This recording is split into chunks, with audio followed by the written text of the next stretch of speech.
Hello there, my name is Rachel. The first time you see my channel, I used to review cartoon series, anime series, or something computer random, and today we talk about a new anime series from Netflix called Therme Nova. This is based on a manga, now became an anime, and now I have to talk about it right now. Now, first time I saw the trailer of Therme Nova, I thought it was sort of a comedy show, and that's what sort of depicted of in the trailer. The first episode actually came out, I started watching this, I was sort of thrown off a little bit because the first episode is sort of dramatic, trying to understand the main lead, Lucius, if I'm correct. And Lucius is the type of guy who has generation created of sort of plumbering. Like, if you know anything about Roman history, I think this is the first people who kind of figure out how to do kind of restrooms or how to use showers the first time, because that's sort of hard to do.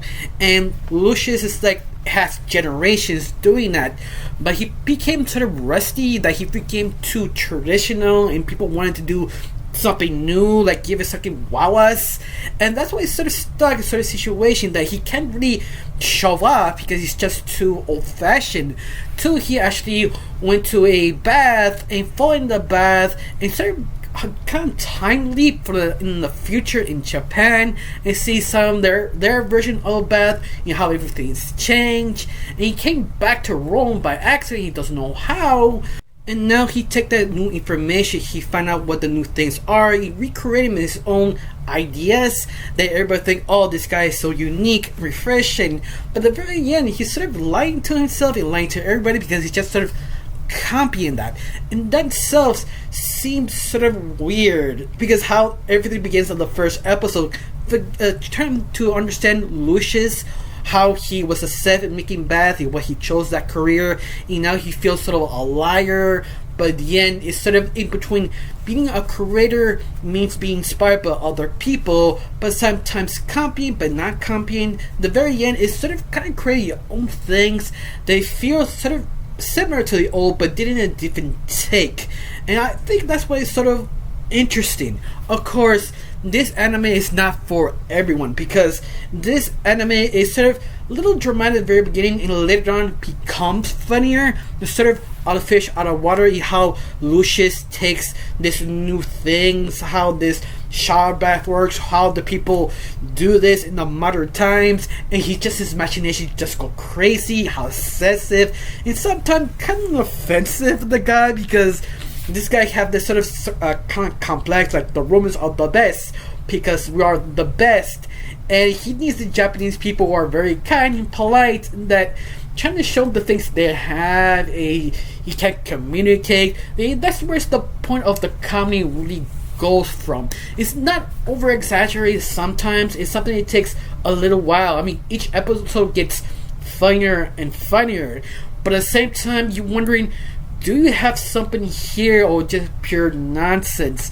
And I'd like to say yes and no, because I never thought a bathhouse could be so interesting. How it's a creative, how to do one, how you get spring water to one section to the other, and that itself is sort of interesting. But at the same time, that could be really boring to some people because it's all about Lucius, his point of view, how he thinks, how he's excessive, how he aspires to be better. But at the same time, the real comical way of sort of situational places he's been to. Like, for example, a emperor or one high status emperor calls him to fix his bathroom, but the guy got really hot for Lucius. They sort of asked him to be his side chick, and he's just like, I'm married, I'm straight.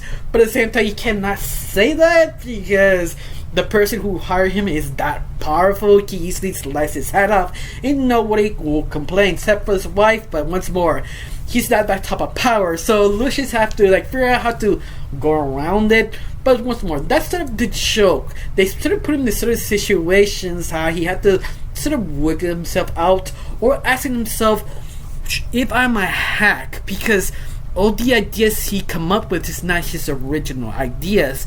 I think that's sort of interesting and fascinating. Of course, it depends on you, because I'm 100% sure some of you got really bored watching this, because I don't blame you. The first episode does throw you off a little bit.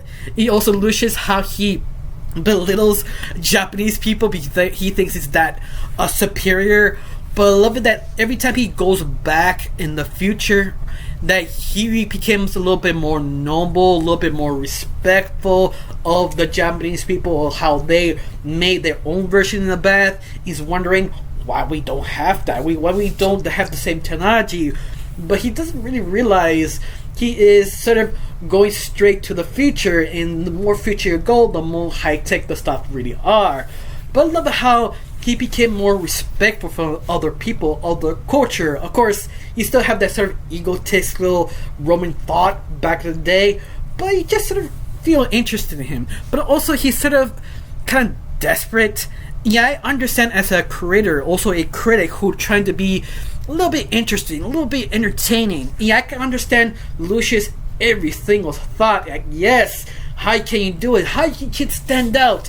But at the same time, it shows you the people who are specialized on one thing, like Lucius, who just baffles how he thinks outside the box, how you use that, you don't have that, how ambitious and creative. Even he sort of copies some people's style. He does his own thing, always closest to whatever the thing he saw before. You feel that sort of interesting. You also feel that sort of guilt he has, like he's sort of ignoring his wife, or he steals this idea. But I love it. It's sort of how the old phrasing goes, that great artist steals, poor artist just mimics. And Lucius is that idea. Like, he does steals ideas, but he does it a little bit different. Something make a point. Yeah, he does. Yeah, I love that, because I think one of the biggest examples that he was sort of transported, like, once again to Japan, but sort of a bath and house sort of department store, and LA trying to show him all the apartment store restrooms, the different styles. You have television, but once more, Lucius doesn't understand Japanese, so he's sort of assuming what that is and copying it. But once more, he copies something similar, but how he interprets it is just so different and unique, even for our modern time. Even rich people don't do that kind of stuff. You see, yeah, Lucius is a genius. Lucius is a creator. Sometimes you need to be sort of inspired. But once more, I have this one question. Do you hate this anime? Do you think this is boring? Because I am fascinated in this type of animes, because sometimes you feel more interested in someone who is obsessed with something, how he or she or they think, how they get motivated to see that passion. Especially Lucius, he's just so passionate, you just kind of gravitate him, but at the same time, how ridiculous he really is. But I think because of the voice actor, how enthusiastic, how handy he really goes, because the things he's talking about could be sort of boring, so I can see when they need to be over exaggeration, but at the same time, not really. The more enthusiastic the person is of their sort of profession they really are, the more you kind of appreciate people like that, like making things, because they're the one who always innovating, always trying to one up each other, always trying to inspire the next generation to copy me, but see your version of it. And that's why I did enjoy this anime. Of course, it's not for everyone. Just type down below, do you like it? Do you hate this anime? Let me know. I really got nothing else to say, just one thing. Thanks for watching. Don't forget to subscribe, and have a wonderful day. Bye.